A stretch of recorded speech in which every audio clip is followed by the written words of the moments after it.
The Opinion with Michael J. Elevate 8. He's going to provide the material today. So what do I say? So here's the byline. CBC slams Carney for misleading voters on Trump. Food crisis explodes to all-time high. These guys got nothing but drama. Here we are, May 23. So, misleading on Trump? I don't know. You guys just have a problem reading the room. That's the real issue. Here's what we're dealing with. America reset the parameters for world trade under Trump. Dictator style. Not Gangnam style, dictator style. Now, they've unilaterally changed the terms, and now it's a pay-to-play club. If you want to do business with America, any business, pay-to-play. You get contracts that mean nothing, guarantees that mean nothing. Trump doesn't honor contracts. We've seen that with Iran. We've seen it in so many different ways. We've seen it with Kuzma, North American Free Trade Agreement with Mexico and Canada. So, nothing new. Now we're going to start with the panel. And the panel's CBC. And as I've said before, conservative partisans, anybody can be a YouTuber. You don't have to know anything to be a YouTuber. Look at the comments I get. So CBC slams Carney. So, and CBC does good. Conservative partisan hacks love CBC. When CBC does them no good, defund CBC. And that's the truth. But here's the thing. Trump is a conservative, Republican, conservatives. The IDU.org chairman's a guy by the name of Stephen Harper. The Treasury guy is from the Republican Party. You know, where do you think Maple Syrup North Pierre Poilievre gets his platitudes from and slogans? From the guys down there. You got to understand this girl Byrne. She's from the Harper administration. They did lockdown on everything. Same thing happened with Pierre Poilievre since he became leader. So, signs are there. You just got to look up, folks. So let's see what this gal's got to say here. Now, I believe she worked in Ontario Conservative for Doug Ford. And as far as I can tell here, and this is my personal opinion, she's in way over her head here. But then why are you saying our sovereignty is at stake? Because after that, he says we need a new global commercial trading system, right? And this is where I get a little bit uncomfortable with Mark Carney. Because if you read his book, Values... I don't need to read the book Values. But we do need a new trading system, banking system for trade. So let's go right back to what she said again. But then why are you saying our sovereignty is at stake? Because after that, he says we need a new global commercial trading system, right? And this is where I get a little bit uncomfortable with Mark Carney. Because if you read his book, Values... Forget about the book. Trading system is very important. And why do I say that? I just did a video on it the other day. You know, this is why Carney's there to do what he needs to do. We need to change the systems. We need to change the framework how we operate. And people just don't get it. I did this video. Why are people talking about a new banking system? I discussed the need for a new banking system for trade, highlighting the historical context of the U.S. dollar as the reserve currency and its implications on global trade. And now you got Trump, who's playing his own game, pay to play, and he's holding the world ransom. He's changing the rules unilaterally without consulting anybody. Now, I mentioned John Maynard Keynes because of the concept of Bancorp. And this is nothing new. It goes back to 1940, 1942. So this is part of the video that I started. The Opinion with Michael J. Today we're going to talk about, is a new banking system needed for trade? Now, if you look off to the left of the screen, you see Donald Trump there. Why do I have Donald Trump there? Because he has caused the world to look at things differently. And it's because the Americans, ever since the Second World War, have had a monopoly by having the reserve currency for trade for the world. And they've abused it immensely.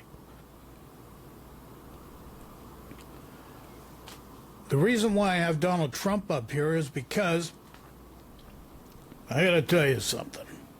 And this is rather unique. And this is why this situation has come into play. I was married to the daughter of the guy that was meeting with Boris Yeltsin in 1992 that actually brought Donald Trump into the fold in order to launder money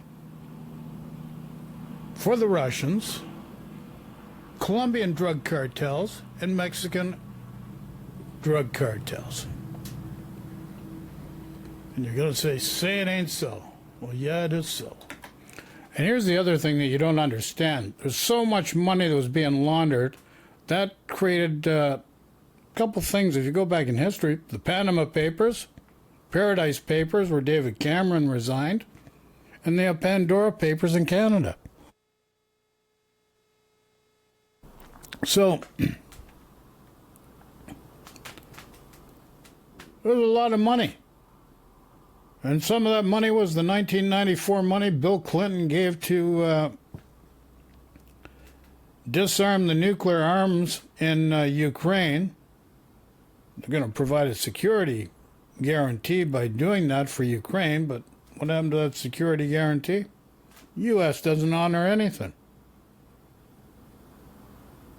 And Kissinger said,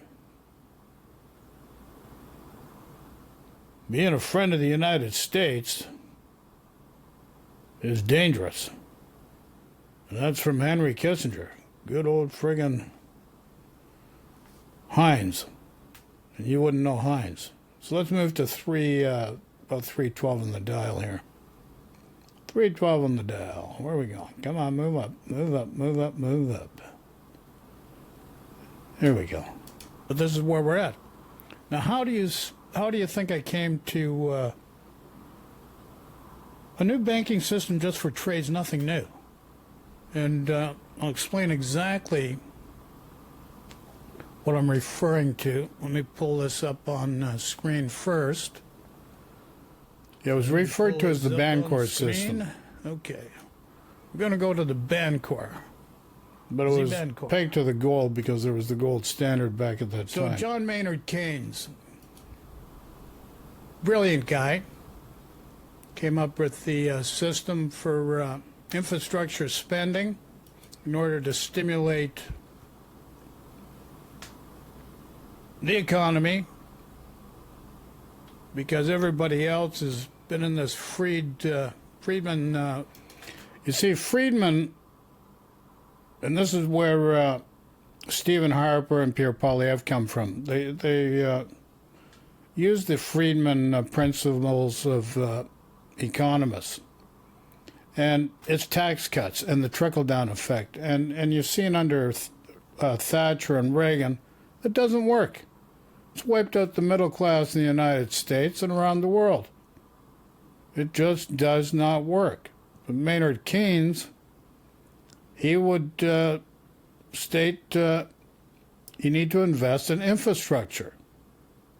And this is what Joe Biden was doing after the pandemic, which created a great platform for Trump. If Trump would just play golf and let the economy go on its own, it would have chugged along great. But no, he's got to friggin' be like a dog pissing on a fire hydrant, and he's got to change things.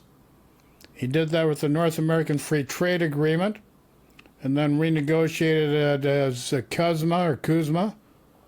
Said it was the best deal ever. Gets back in second term, and he said, who did that deal? It's no good. Trying to do a deal with Iran for nuclear armaments to limit their use of nuclear core. And he had an agreement already under Obama, but he ripped it up. But now he wants to do another agreement. Like, this guy's just not normal. And this is what we're dealing with Trump. Simple as that. But then why are you saying our sovereignty is at stake? Because after that, he says we need a new global commercial trading system, right? And this is where I get a little bit uncomfortable with Mark Carney. Because if you read his book, Values... Well, as we've been seeing, elbows up is a so long distant memory. And today we're going to be covering Mark Carney continuing to flip-flop and also kind of work in the gray, work in the nuance, work in the fine print of saying the truth, but also not saying the truth, and what our relationship actually looks like with the United States. We'll be covering that today. And we'll also be covering CBC having a panel covering... Friggin' more drama on this friggin' show than there is meat in the bones of a friggin' back ribs. Come on now. Carney having nefarious intentions and being worried about what he's actually bringing into Canada. And that was fascinating to see on CBC airwaves. And then thirdly, we'll be talking about the food insecurity rising to all-time high levels. Here's the deal. Here's the funny thing. It's not funny. It affects people's lives, but nobody gets it. They just want to point a finger, blame other people, and nobody works at the solution. It was carbon tax Trudeau, get rid of carbon tax Carney, carbon tax Friedland, we get rid of the carbon tax, zero rated, so it provides some stimulus for the economy, but guess what? Inflation hit food prices, and food prices have taken away every gain that the carbon tax gave you. So carbon tax didn't even make you rich. Getting rid of it didn't make you rich. And anything you gained by getting rid of the carbon tax, zero rating it, has been lost because of the rise in food prices. And that's why I stated in my other video, I showed you part of it with Trump. And the other thing is you need a different trading system for the world. Because being pegged to the dollar, it doesn't work. This is why you've got the problem with the deficits. And a guy like Trump, it's beyond his comprehension. He doesn't understand it. So he's bullying the world, thinking what he's going to do is going to change things. But as what was done under Herbert Hoover in 1929, just created the Depression. And this is the direction we're going to go in. But I further stated in this video that inflation's a problem too. And this is where I stated and emphasized the need to address inflation and economic disparity in the current global economy. We need to regulate inflation. We need to rework the system of how inflation is worked within the economy, because you went through a pandemic, and then a result of the pandemic, because there was no GDP from worldwide, created an inflation spike around the world. So you already were going through pain and suffering because of the pandemic, and then because people got money to live on and you got through it, at least you got through it, and because no GDP during that period of time, that's why you had inflation. It's not a hard thing to figure out. And I explain in this video, I'll put a link in the description. Anybody can watch it. And that's why Carney is looking at, we have to do trade differently. Also, I add that we have to modify the system with how we deal with inflation. And that's all.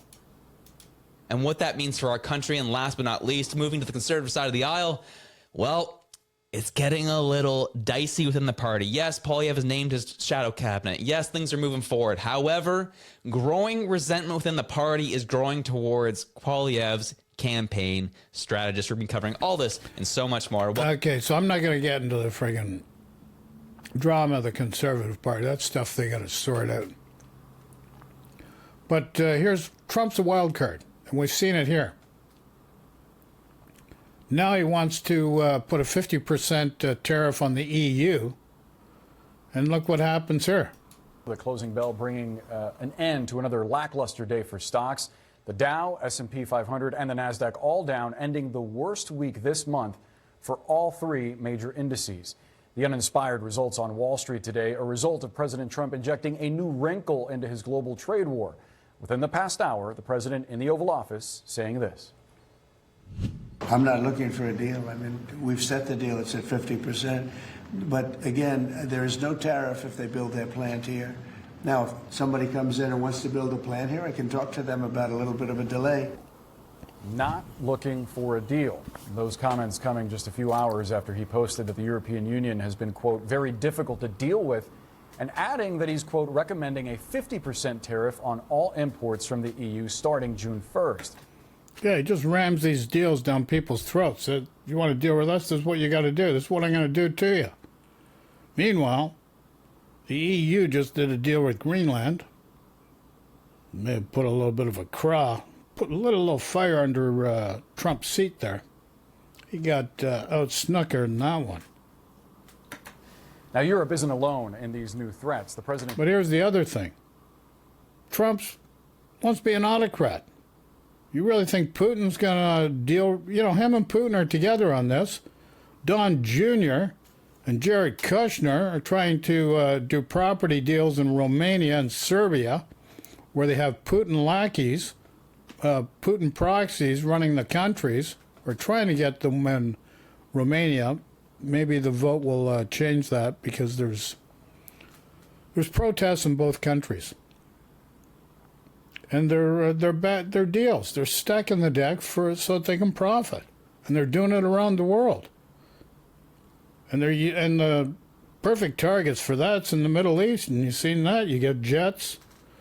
They give a jet. Qatar's give a jet to Trump, and then the other jet that was even more ostentatious than the one they gave to Trump was given to Erdogan of Turkey before a year or so ago.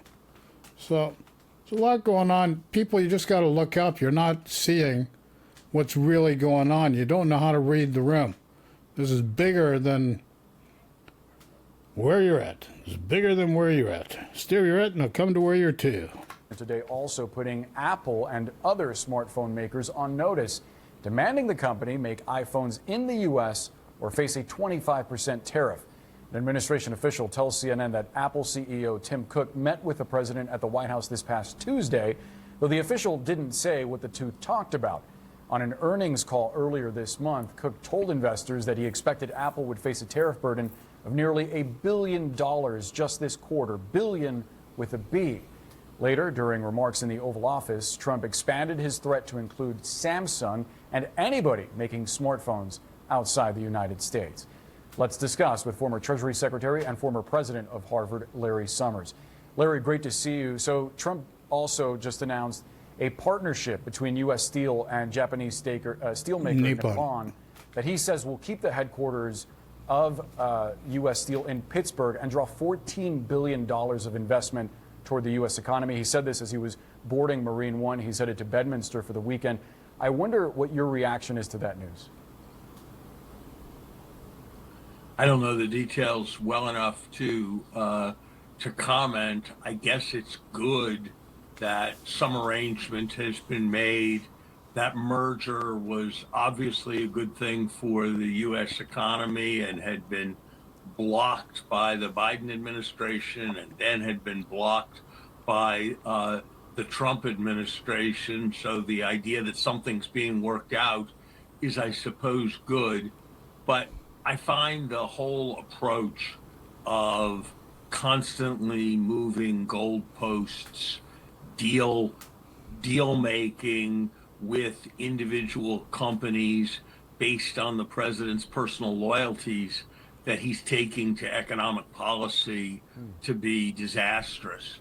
And I think ultimately it's going to have very bad consequences for our economy. I wonder, Larry, how you read his statements today. I mean, he started off by saying that he's recommending 50% tariffs on the EU, then later said, we already set a deal, it's at 50%.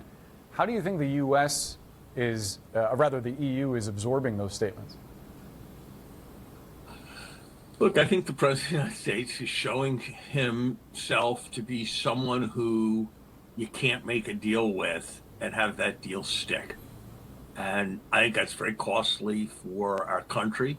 I think ultimately it raises questions about how trusted we are going to be in financial markets. And that'll mean higher interest rates, higher borrowing costs, higher mortgage costs.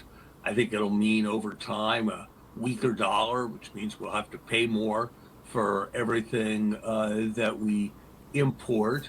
And so I think at a time when Meanwhile, a weaker dollar for Canada is a good thing. If you know anything about trade in Canada for any length of time, you know that the dollar about 72 cents is ideal for Canada. Going higher than that works against us. We're not a big country. Our GDP is comparable to Texas. Just the state of Texas. But we got a lot of land mass, and we got a long way from the East Coast to the West Coast.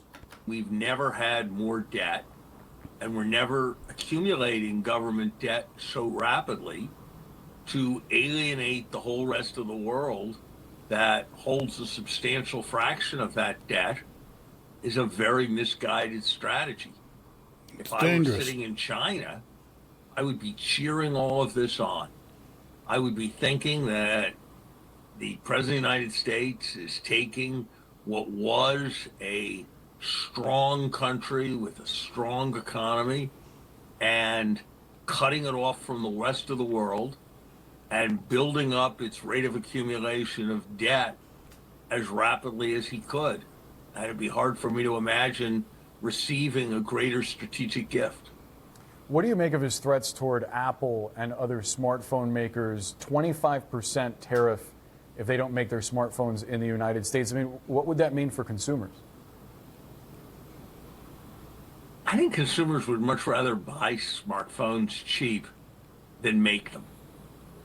I don't know many people who are looking for jobs assembling smartphones in a factory. And we're sitting with a large number of manufacturing jobs already open. So why we would want to move people from the jobs they have now to jobs making smartphones, I cannot imagine. And I can't imagine that in an economy that's ever more about information, about interconnection, That's right. that jacking the price of smartphones way up is going to be a big burden on American families. So this seems to me almost completely misguided as economic policy.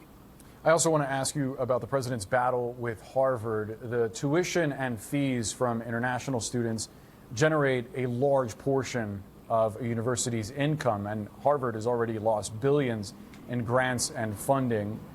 Do you imagine that the school is going to endure some financial hardship because of this? How much more pressure can it take? I mean, a court has already reversed the president's decision, at least on a temporary basis. The finances are a blow to Harvard, but Harvard's a wealthy university and can manage that. What's much more serious is the blow that this is to our country as we alienate thousands of people whose dream was to come study in the United States at Harvard, as we send away the people who were going to be the next generation of entrepreneurs of our great companies, as we interfere with the ongoing research projects that are curing diseases like cancer and diabetes. That's what this is about. It's about showing whether we're a generous nation that is open to the world and proud of what people can learn here, or whether we're at war with the idea of learning and teaching students from all over the world. It's about whether the United States is going to be a moral beacon. That's my focus today. Where is the United States moral compass going? That's the question. That is the question. So Harvard sues Trump. That would have been next on our list. We're not going to go there. Now here's the thing that happened today. Today, appreciate this. Glad to do it. Thank you. Senator, you said you were encouraged after your meeting with the Prime Minister. I'm curious if you can give us a little more information about what the message was that you were trying to convey to the Prime Minister today. Sure. Well, the first message was here we are. The United States of America has been, and always wants to be the longest running, closest friend to Canada in probably in the world history. This guy's name's Kramer. He's actually a Republican senator. Really. And so our message was, congratulations, Mr. Prime Minister, on your victory. You're a transformational leader, much like our President Trump got elected on a transformational campaign. And that we want to be part of the solution to this new challenge to our relationship. And that count us as friends, count us as neighbors. Let's better understand each other. Let's look for opportunities in this challenge to find unity, and I think that we did. I think it's really crystal clear to the Prime Minister, and as it is to us, that the opportunity for the United States and Canada to re-engage in a significant way to build up our defense, our national defense against common adversaries, and economic defenses against some of those very same adversaries is reason enough to set aside differences and look for those common areas that we can agree on and work together on. Part of the Canadian strategy when dealing with these tariffs, especially early on, was to reach out to state-level senators and governors and House representatives. That was a very important and calculated decision that was made, but it also brought up the challenge that existed, which is that it appears as though a lot of these decisions are coming directly out of the White House itself. And so how do you play your part, find that? See, the problem is that Trump is micromanaging. And none of his aides can make any decisions without Trump's approval. And this is where the Putin connection comes into play with Trump. And if you think the Ukraine situation is going to get straightened out, like Trump's really trying to straighten it out with Putin, you're really just kidding yourself. Too much dirt under the carpet they've got to try and hide. This is what Trump doesn't want to get caught. He doesn't want to get caught, so he's going to throw Ukraine under the bus any which way he can so that Putin can get what he wants. Trump's going to steal whatever he can for himself. And unfortunately, the United States will suffer because of it. But it will rebuild itself. Just got to get out of this Trump era. That's the issue. Political leverage to create some unity when at the same time you have a president saying that he doesn't want anything from Canada, particularly our goods and services. I think that's an interesting observation and a good point, but remember, he's pretty new at this second term, much like the Prime Minister is new at. No, he's new. He's just a friggin' crook. And this, unfortunately, the Mr. Kramer is just put in a really odd position because he really can't answer that with a straight face. Just saying, folks. So, I'm not going to go back to Josh here. Congratulations on your new child recently, Josh. But the thing is, I've made my points. Why Carney's looking at a different trading way of trading for trading partners around the world and why it's important to do that. Furthermore, we need to also modify the system so that we deal with inflation in a different way, because unless you fix the root of the problem, Problem's just going to keep surfacing. And this is why we got to do things differently. And I don't want to get into the conservative drama here that's going to come next with Josh. I'll leave a link in the description, and you can look for that stuff yourself. So, thanks for watching, folks. Take care, and we'll talk to you soon. Ciao for now.